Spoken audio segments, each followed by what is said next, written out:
नमस्कार, welcome to PN distance education. मैं रविशेखर चौहान उपस्थित हूँ आज एक नए टॉपिक के साथ। आज मैं इतिहास के बारे में कुछ चर्चा करना चाहता हूँ, जूनियर शिक्षक भर्ती से संबंधित। जूनियर शिक्षक भर्ती में इतिहास से संबंधित दो टॉपिक का सिर्फ नाम बताया गया है। पहला है भारतीय इतिहास और भारतीय राष्ट्रीय आंदोलन। नाम तो सिर्फ दो लिखा है, लेकिन कितनी चालाकी से भारतीय इतिहास को इन्होंने पूछ दिया है। भारतीय इतिहास इतना पुराना तो है नहीं। जो हमारा आर्यावर्त है ये बहुत पहले, लगभग कुछ साक्ष्य हमें लाखों वर्ष पुराने प्राप्त होते हैं। तब से लेकर के अब तक किस तरह से मानव जीवन में उतार चढ़ाव आया, किसने शासन किया, इन सारी चीज़ों को इन्होंने इन्हीं दो टॉपिक में समाहित कर दिया है। सिलेबस हमारा बहुत बड़ा है। भारतीय इतिहास का जो प्रारंभ है वह प्राग ऐतिहासिक काल से माना जाता है।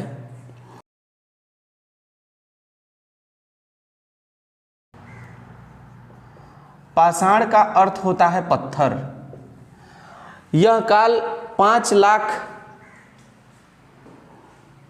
ईसा पूर्व से लेकर के 6000 ईस्वी तक माना जाता है। 5 लाख पता नहीं कौन सा समय रहा होगा, किस तरह से रहा होगा, ये हमें खुदाई और अन्य साक्ष्यों से हमें पता चलता है।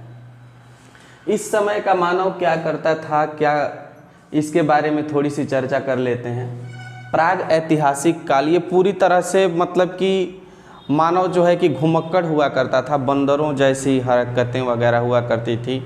इस समय में आग का खोज हुआ। पूरा पाषाण काल में आग का खोज हुआ। पूरा पाषाण काल का जो टाइम पीरियड है वह 5 लाख ईसा पूर्व से 10,000 ईसा पूर्व तक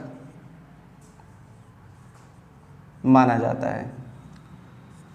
अब इस समय का जो मानव था पत्थर वत्थर लेकर के इसे खेलता रहा होगा, करेगा क्या। उस समय ऐसा कोई प्रोफेशन तो था नहीं, लोग यंग एंग्री मैन की तरह बन के तो घूमते नहीं थे, कोई काम धंधा हुआ नहीं करता था। पेड़ों पे चढ़ना, निएंडरथल मानव वगैरह इसी काल में हुआ करते थे, पत्थर से खेला करते थे। तो जब 2 पत्थरों को उन्होंने रगड़ा तो देखा कि एक चिंगारी निकली। तो इनको क्या समझ में आ रहा होगा, उस समय बड़ा अच्छा लग रहा है, चिंगारी निकल रही है, ऐसा थोड़ा ना ज्ञान था कि ये आग है। तो इस समय में मानव को आग के बारे में कुछ पता नहीं था, सिर्फ हु वाली जो है कि प्रवृत्तियां रही होंगी। उसके बाद जो है कि मध्य पाषाण काल आता है। मध्य पाषाण काल में इसका टाइम पीरियड 10,000 से ईसा पूर्व से 6000 ईसा पूर्व तक माना जाता है। इस समय में मानव एक स्थान पे रहना, जानवरों को अपने उपयोग के अनुसार पालना इत्यादि प्रक्रियाएं सीख चुका था। मृदभांड कुछ इस समय के प्राप्त होते हैं, मिट्टी के बर्तन वगैरह। नवपाषाण काल, नवपाषाण काल जो है कि हमारा 6000 ईसा पूर्व से 3500 ईसा पूर्व तक माना जाता है। उसके बाद हमारा आता है आद्य ऐतिहासिक काल और ऐतिहासिक काल। कुछ चर्चा इन नामों के बारे में कर लेते हैं। प्राग ऐतिहासिक काल ऐसा काल है जिसमें हमें इतिहास से संबंधित साक्ष्य तो प्राप्त होते हैं, लेकिन उसमें हमारा कोई लिखित साक्ष्य प्राप्त नहीं होता है। लिखित साक्ष्य प्राप्त नहीं। प्राग ऐतिहासिक काल को हम लिखित साक्ष्य नहीं,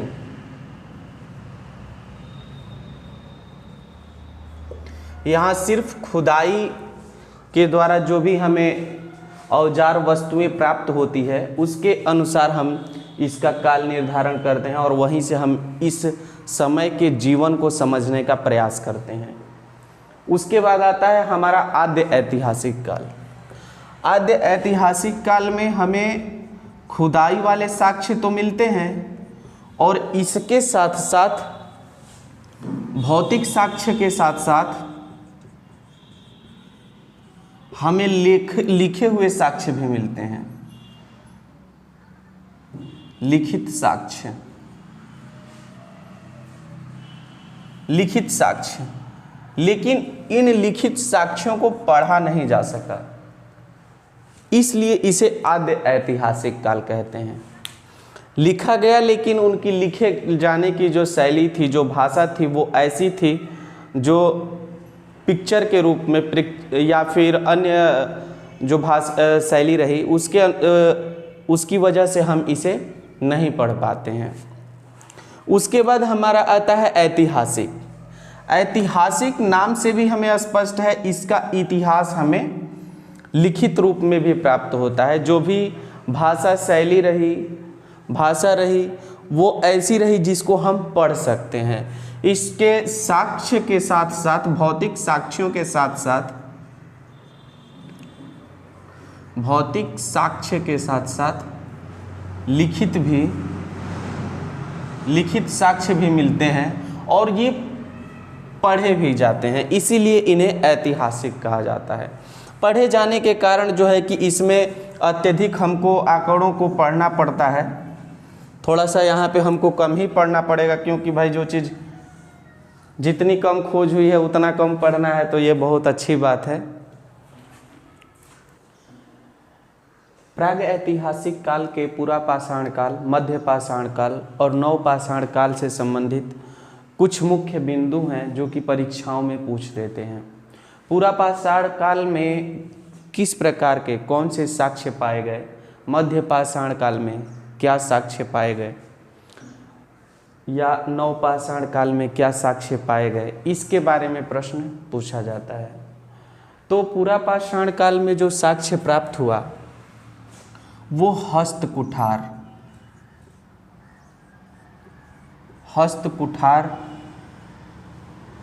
ये कुल्हाड़ी को हस्तकुठार कहते हैं, हस्तकुठार प्राप्त हुआ। यह जो है कि सोहन घाटी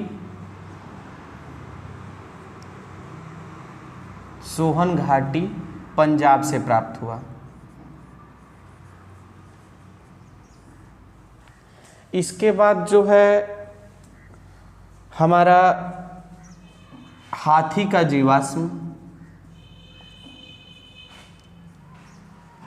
जीवाश्म प्राप्त होता है मध्य प्रदेश से।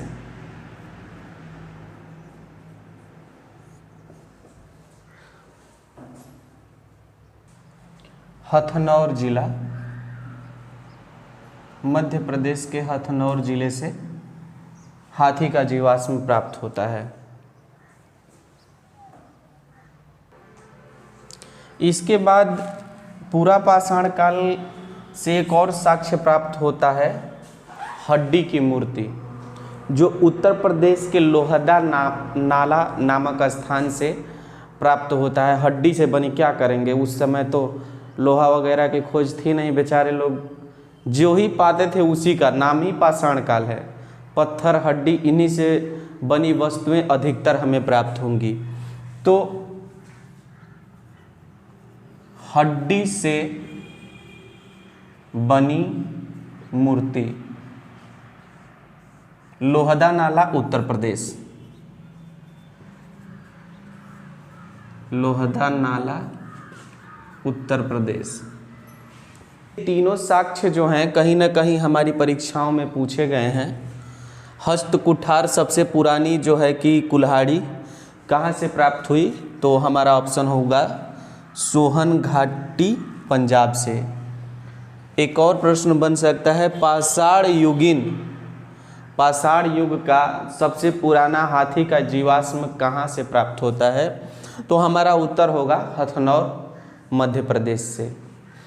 इसी प्रकार से प्रश्न पाषाण युग से ये भी बन सकता है, हड्डी से बनी मूर्तियों का साक्ष्य, पाषाण युगीन हड्डी से बनी मूर्तियों का साक्ष्य हमें कहाँ से प्राप्त होता है? तो हमारा उत्तर होगा लोहदा नाला, उत्तर प्रदेश। अब जो है कि मध्य प्रदेश से संबंधित कुछ साक्ष्यों को मध्य पाषाण काल से संबंधित कुछ साक्ष्यों को देखते हैं। पूरा पाषाण काल जो है कि निएंडरथल मानव का समय हुआ करता था। इस समय जो है कि भीमबेटका यूनेस्को द्वारा जो है कि संरक्षित क्षेत्र घोषित किया गया है। भीमबेटका की खोज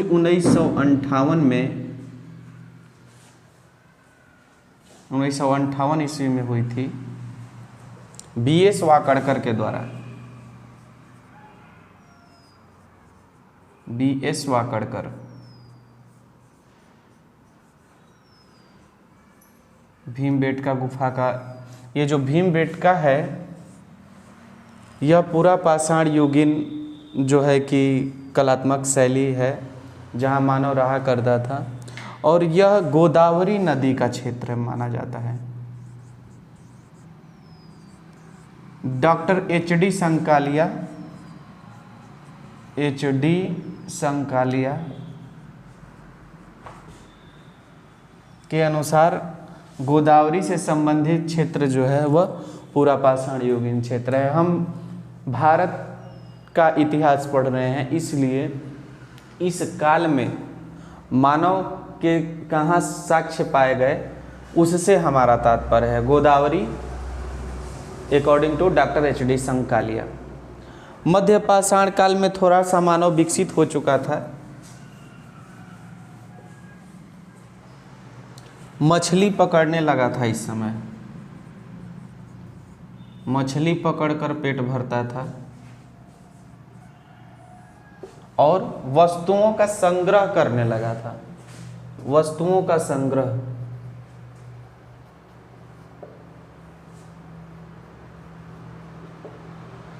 जैसे बंदर सब होते हैं, क्या करते हैं, पेड़ रोड पे चढ़ जाते हैं तो अमवा तोड़ के काटते हैं और फिर फेंक देते हैं। मीठा लगे या खट्टा लगे उससे मतलब देखते हैं इतना ज़्यादा है, उसको क्या करते हैं, फटाक से काटते हैं, फेंक देते हैं, काटते हैं, फेंक देते हैं। इससे क्या होता है, बर्बाद होता है। इसीलिए लोग मार करके बंदर को भगा देते हैं। अगर बंदर आए कायदे से आपके पेड़ पे चढ़े, एक दो ठो आम ले, उसको खूब बढ़िया से उतर करके चक्कू से काट कर खाए, कितना अच्छा लगेगा। लेकिन ऐसा कुछ नहीं होता है। तो वस्तुओं का संग्रह करना सीखा मध्य पाषाण काल में, यानी कि पूरा पाषाण काल का जो मानव था वो बंदर टाइप का था। अब थोड़ा सा उसमें जो है कि इंसानियत धीरे धीरे डेवलप होने लगी है। वो भी कब, 10,000 ईसा पूर्व के बाद 6,000 ईसा पूर्व तक।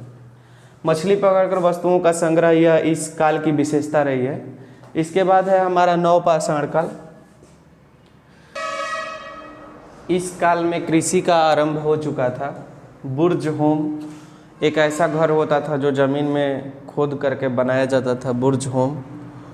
मानव शव के साथ कुत्ते का दफनाना, ठीक है, बड़ा मानव शव के साथ कुत्ता, बेचारा मरा मानव, और उसके साथ कुत्ते की क्या गलती, उसको पकड़ के दफना दिए उसके साथ। हमको लगता है ऐसी इन लोगों की मानसिकता या विचारधारा रही होगी कि कुत्ता जो है कि वफादार जानवर है, मरने के बाद उसको दफना देंगे तो उसकी भी आत्मा जो है कि मरने वाले की हेल्प करेगी, या जो भी उनकी जो है कि संस्कृति रही हो। लेकिन मरा मानव और उसके साथ दफना दिए कुत्ता, उसके बाद ऊन के साक्ष्य यहीं से प्राप्त होते हैं, और अस्थाई जीवन का साक्ष्य भी हमें नवजीवन से, नवपाषाण काल से प्राप्त होता है।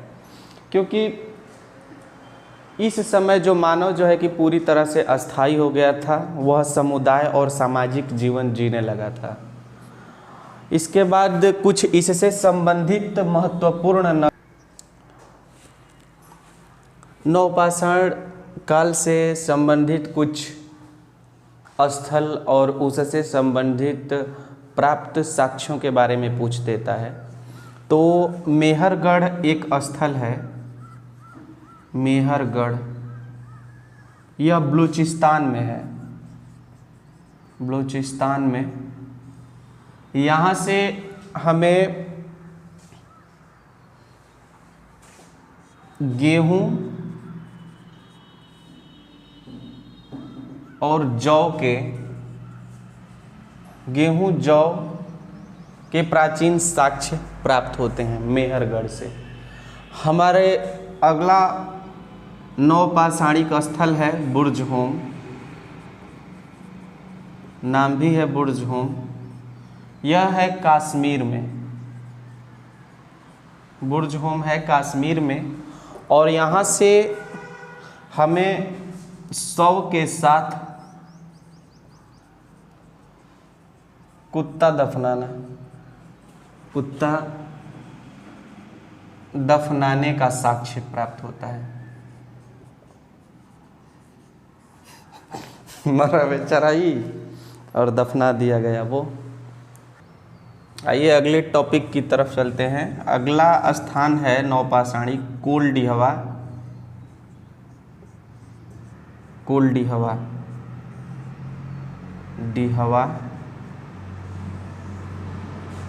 यह उत्तर प्रदेश में है और यहाँ पे विश्व में सबसे प्राचीन धान के अवशेष प्राप्त होते हैं। धान के अवशेष। कभी प्रश्न पूछ दे कोल्डिहवा मतलब धान के जो प्राचीनतम साक्ष्य हैं, सबसे प्राचीन विश्व में, वो कहाँ से प्राप्त होते हैं? यहाँ कोल्डिहवा से प्राप्त होते हैं। एक और बहुत ही फेमस जो है कि नाम आ जाता है नवपाषाणिक स्थल में, अरे यार, नागार्जुनकोंडा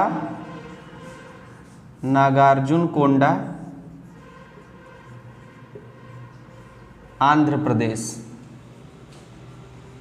प्रदेश। और यहाँ से विश्व के सबसे प्राचीनतम मृदभांड के हमको अवशेष प्राप्त होते हैं।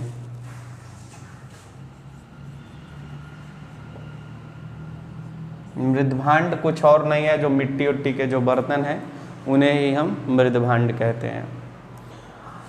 इस प्रकार से हमने एक संक्षिप्त रूप से प्रागैतिहासिक काल को देखा। अब हमारा अगला टॉपिक होता है आद्य ऐतिहासिक काल। आद्य ऐतिहासिक काल जो है कि वो 3500 ईसा पूर्व से लेकर के 600 ईसा पूर्व तक माना जाता है। इसकी विशेषता यह है कि इसमें हमें खुदाई से साक्ष्य तो प्राप्त होते हैं, उसके साथ साथ लिखित साक्ष्य भी प्राप्त होते हैं, लेकिन उन साक्ष्यों को पढ़ा नहीं जा सका है। या यूं कहें कि इस जो 600 ईसा पूर्व जो है, यहाँ तक के साक्ष्य, ऐसे साक्ष्य जिनको न पढ़ा जा सके, वो आद्य ऐतिहासिक काल के अंतर्गत आएंगे। तो चलिए आद्य ऐतिहासिक काल को प्रारंभ करते हैं। आद्य ऐतिहासिक काल को दो भागों में बांटा जाता है। पहला काल है ताम्रपाषाण काल, दूसरा काल है लौह काल। ताम्रपाषाण काल का टाइम पीरियड 3500 ईसा पूर्व से 1200 ईसा पूर्व तक है। नाम से भी स्पष्ट है कि ताम्रपाषाण काल यानी तांबे और पत्थर का संयुक्त रूप, यानी कि इस समय में तांबे की खोज हो चुकी थी और पत्थर भी इस समय में संयुक्त रूप से प्रयोग किया जाता था। यह सिंधु घाटी सभ्यता के प्रारंभ से पूर्व का समय है। और इसके बाद हमारा आता है लौह काल। लौह काल का समय है 1000 ईसा पूर्व से 600 ईसा पूर्व तक, अर्थात लोहे की जो खोज हुई थी वह 1000 ईसा पूर्व से 600 ईस्वी के आसपास में लोहे की खोज हुई थी। ताम्रपाषाण काल में मेहरगढ़ में कपास की खेती हुआ करती थी, जहाँ पे खुदाई करने के पश्चात कपास के प्राचीनतम साक्ष्य प्राप्त हुए, जहाँ पे कपास की खेती की जाती थी। मेही से तांबे के बर्तन का साक्ष्य प्राप्त होता है, जिससे ये पता चलता है कि इस काल में जो मानव था वह तांबे के से परिचित हो चुका था। सोथी से जुते हुए खेतों के साक्ष्य प्राप्त होते हैं। यह काल जो था वह ग्रामीण काल था, जो 3500 से 600 ईस्वी तक हम संपूर्ण रूप से आते हैं। इसमें देखते हैं कि हमारी सिंधु घाटी सभ्यता का भी समय काल कुछ इससे मिलता जुलता ही रहा है। सिंधु घाटी सभ्यता का जो टाइम रहा है, सिंधु घाटी सभ्यता लगभग 2500 से ईसा पूर्व से 2500 ईसा पूर्व से 1250 या 1500 ईसा पूर्व तक कभी कभी माना जाता है। अलग अलग किताबों में अलग अलग तरह से दिया हुआ है। तो इसको इस प्रकार हम देखते हैं कि ताम्रपाषाण काल को भी हम अगर डिवाइड करें दो भागों में, अगर प्रथम चरण और द्वितीय चरण, तो प्रथम चरण में जो है कि 2500 से पहले का काल ले लें तो यह सिंधु घाटी सभ्यता के प्रारंभ का समय, और जो है कि 2500 के बाद का समय लें तो यह सिंधु घाटी सभ्यता के अंतर्गत यह काल आता है। उसके बाद हमारा लौह काल प्रारंभ होता है। सिंधु घाटी सभ्यता वैसे तो एक शहरी सभ्यता मानी जाती है, लेकिन जो इसका प्रारंभिक काल है, जो 2500 से पहले का जो काल है, वह निश्चित रूप से ग्रामीण सभ्यता मानी जाती है। ग्रामीण सभ्यता को इसलिए माना जाता है क्योंकि जहाँ पे खेती प्रधान, कृषि प्रधानता हो, जहाँ पे रोजगार के लिए लोग अपनी जीवन यापन के लिए कृषि पे आश्रित होते हैं, वह जो संस्कृति होती है, वह सभ्यता होती है, ग्रामीण होती है। इस समय में निश्चित रूप से हर जो मानव रहा होगा वह कृषि पर ही आश्रित रहा होगा, वस्तुओं द्वारा ही विनिमय किया करता रहा होगा। उसके बाद 2500 के बाद जो है सिंधु घाटी सभ्यता हमारी स्टार्ट होती है, और इसके बाद जो है कि इसमें विनिमय और व्यापार करने की प्रवृत्ति जो है कि मानव में डेवलप होती है। और जब व्यापार की प्रवृत्ति डेवलप हो जाती है तो वहाँ पे जो है हमारा इतिहास, जो वहाँ का जो क्षेत्र है वह जो है कि शहरी बन जाता है। इस प्रकार से हमने आद्य ऐतिहासिक काल को इन दो भागों में विभाजित किया और इससे संबंधित जो है कि सिंधु घाटी सभ्यता के बारे में जाना। प्रत्येक टॉपिक सिंधु घाटी सभ्यता एक अपने आप में बहुत बृहद टॉपिक है। इसको एक अलग से वीडियो में सिर्फ सिंधु घाटी सभ्यता को ही पढ़ा जाएगा। इसमें हम इतिहास से परिचित हो रहे हैं कि किस तरह से हमारा इतिहास प्राचीन समय से प्रारंभ होकर धीरे धीरे अद्यतन की तरफ बढ़ रहा है। हम इसके बाद जो है कि ऐतिहासिक काल में जाएंगे। यहाँ पे देखेंगे कि किस तरह से हमारे जो है कि जनपदों का महाजनपद काल एक उदय होता है। वहाँ पे हर्यक वंश की स्थापना होती है। हर्यक वंश में किस तरह से जो है कि पिता पुत्र की हत्या करता है और जो है कि अन्य छोटे छोटे राज्यों का उद्भव होता है। इस प्रकार से धीरे धीरे जो है कि हमारा ऐतिहासिक काल जो है कि प्रारंभ होता है। तो आइए थोड़ी सी चर्चा ऐतिहासिक काल। 6वीं शताब्दी ईसा पूर्व महाजनपद काल का उदय होता है। हर्यक वंश की स्थापना उदयन ने की। उदयन के बाद जो है कि उसका बेटा उसकी हत्या की, फिर उसके बेटा की हत्या वो करते हैं, और उसके बाद नंद वंश, अन्य वंशों का जो है कि यहाँ पे जन्म होता है। इस समय में भारत जो है कि 16 महाजनपदों में बटा हुआ था। उसके बाद ईरानी आक्रमण होता है। ईरानी आक्रमण हखमनी साम्राज्य का संस्थापक साइरस द्वितीय जो है कि भारत पर आक्रमण 558 ईसा पूर्व के लगभग करता है। यूनानी आक्रमण होता है 326 ईसा पूर्व में। मकदोनिया का शासक जो है कि सिकंदर यूनान से आक्रमण करता है। उसके बाद भारत में धार्मिक आंदोलन होते हैं। जो भारत में रूढ़िवादिता है, फंडामेंटलिज्म है, उसको समाप्त करने के लिए विभिन्न धर्म आते हैं, बौद्ध धर्म, जैन धर्म। उसके बाद मौर्य साम्राज्य का उदय हम पढ़ेंगे। उसके बाद विभिन्न जो है कि हमारे यहाँ आक्रमण हुए। मुस्लिम आक्रमण, कब से मुस्लिम सत्ता का प्रारंभ हुआ। उसके बाद जो है कि हम आगे बढ़ते हुए भारतीय तत्कालीन इतिहास में पहुंचेंगे और वहां हम देखेंगे किस तरह से भारत में ईस्ट इंडिया कंपनी की स्थापना होती है। फिर किस तरह से भारतीय क्षेत्र का, भारतीय लोगों का जो है कि ईस्ट इंडिया कंपनी द्वारा शोषण किया जाता है। इस शोषण करने के बाद जो है कि किस तरह से लोगों में असंतोष व्याप्त होता है। फिर 1857 की क्रांति आती है, जिसे प्रथम भारतीय राष्ट्रीय आंदोलन के नाम से कहा जाता है। फिर जो है कि इसको किस तरह से दबाया जाता है।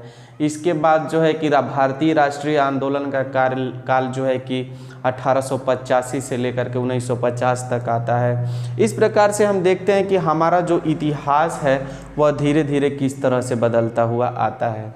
तो आज की वीडियो के टॉपिक के लिए बस इतना ही, लेकिन इसमें जो है कि हमें कुछ प्रश्न जो है कि अति आवश्यक हैं जिनको कर लेना चाहिए। कुछ प्रश्नों के माध्यम से हम देखते हैं कि हमने आज ऐसा क्या सीखा जो कि विभिन्न परीक्षाओं में पूछे गए प्रश्नों को पे आधारित होगा। तो चलिए स्टार्ट करते हैं। पहले प्रश्न से है, उत्खनित प्रमाणों के आधार पर पशुपालन का प्रमाण कब प्राप्त हुआ है? यह पूर्व परीक्षाओं में पूछा हुआ प्रश्न है। ऑप्शन क है निचला पूर्व पाषाण काल। निचला पूर्व पाषाण काल मतलब वो 5 लाख ईसा पूर्व वाला टाइम। तो इस समय तो निश्चित रूप से पशुपालन का प्रमाण नहीं है, वो निएंडरथल मानव से भी पहले वाला समय है, जो आदमी ऐसे झुक करके चलता था और पत्थर से ऐसे करता था, वो वाला टाइम है। तो वहाँ पे पशुपालन क्या करेगा? जो स्वयं पशु है वो पशुपालन नहीं कर सकता। हमारा दूसरा ऑप्शन है मध्य पूर्व पाषाण काल। मध्य पूर्व मतलब कि जो बीच का पाषाण काल है, जो बिचला पाषाण काल है, उससे थोड़ा सा पहले का पाषाण काल। तो इस काल में भी जो है कि पशुपालन प्रारंभ नहीं हुआ था। ऊपरी पाषाण काल यानी पाषाण काल के जो सबसे अंतिम समय है, यानी कि इससे पूर्व ही हो चुका था।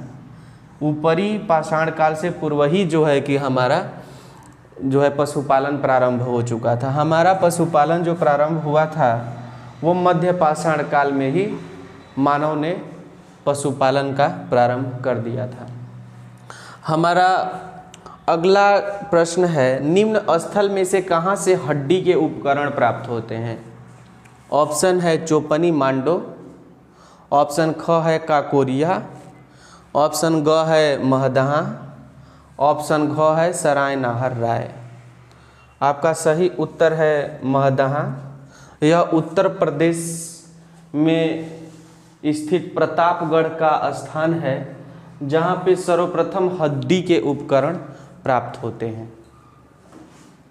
डॉक्टर जय नारायण पांडे द्वारा एक रचित इतिहास ग्रंथ है पुरातत्व विमर्श। इन्होंने इस पुस्तक में महदहा, सराय नाहर और दमदमा, इस ऑप्शन को के साथ इसको और एक और स्थान है दमदमा, उसको जो है कि यह बताया है कि यहाँ से हड्डी के उपकरण प्राप्त हुए हैं। चूँकि इन्होंने अपनी पुस्तक में महदहा के बाद जो है कि सराय नाहर एवं दमदमा का जो है कि जिक्र किया है, और यहाँ हमें ऑप्शन में महदहा और सराय नाहर दोनों प्राप्त होता है, इसलिए हमारा जो ऑप्शन महदहा जो है कि सबसे परफेक्ट उत्तर होता है। हमारा अगला प्रश्न है, मानव द्वारा सर्वप्रथम प्रयुक्त अनाज है?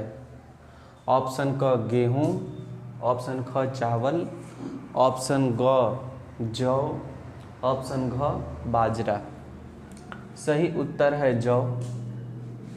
लगभग 8000 ईसा पूर्व 8000 ईसा पूर्व में जौ की खेती जो है कि ईरान के लोगों द्वारा प्रारंभ की गई थी, और इसी के लगभग जब गेहूं की भी खेती प्रारंभ की गई, लेकिन सबसे पहले जो है कि जौ की खेती प्रारंभ की गई।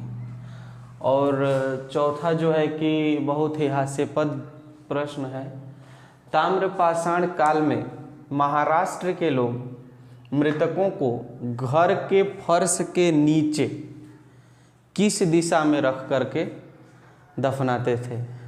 आजकल कोई घर के नीचे दफनाया हुआ पा जाएगा तो कहेगा कि भूत हो गया है, तो भाग जाएगा घर छोड़ करके। लेकिन वही परंपरा रही उस समय की, घरे में अब जहाँ मरे वहीं दफना दो, काम खत्म। ऑप्शन क है उत्तर से दक्षिण, ऑप्शन ख है पूर्व से पश्चिम, ऑप्शन ग है दक्षिण से पश्चिम, ऑप्शन ख है पश्चिम से पूर्व। सही उत्तर है उत्तर से दक्षिण। उत्तर से दक्षिण दिशा में रख के घर में ही दफना देते थे और 100 के साथ छोटा मोटा तांबा का बर्तन रख देते थे सब। और परंपरा ऐसा कुछ मानते होंगे कि जब इसकी आत्मा जागेगी तो लोटा वोटा का तांबा का पानी वानी पी के खुश हो जाएगी। तो जो भी रहा हो, प्रश्न बहुत ही रोचक है। अगले प्रश्न की तरफ बढ़ते हैं। 5वां प्रश्न है, राष्ट्रीय मानव संग्रहालय कहाँ पे स्थित है? राष्ट्रीय मानव संग्रहालय ऑप्शन क है गुवाहाटी, ऑप्शन ख है भोपाल, ऑप्शन ग है बक्सर और ऑप्शन घ है चेन्नई। सही उत्तर है भोपाल। भोपाल में मानव संग्रहालय स्थित है। भोपाल में जो भी प्राचीन हमें मानव के अंग प्राप्त होते हैं उसको वहाँ पे सर्वेक्षण वगैरह के लिए रखा जाता है और उस पे शोध किया जाता है कि पहले का मानव कैसा होता था, आज का मानव कैसा है, किस तरह से मानव में जो है कि अनावरत जो है कि परिवर्तन जारी है। आज की वीडियो के लिए बस इतना ही। मिलते हैं अगली वीडियो में, तब तक के लिए नमस्कार। अगर वीडियो अच्छी लगी हो तो लाइक और सब्सक्राइब करें। Thank you.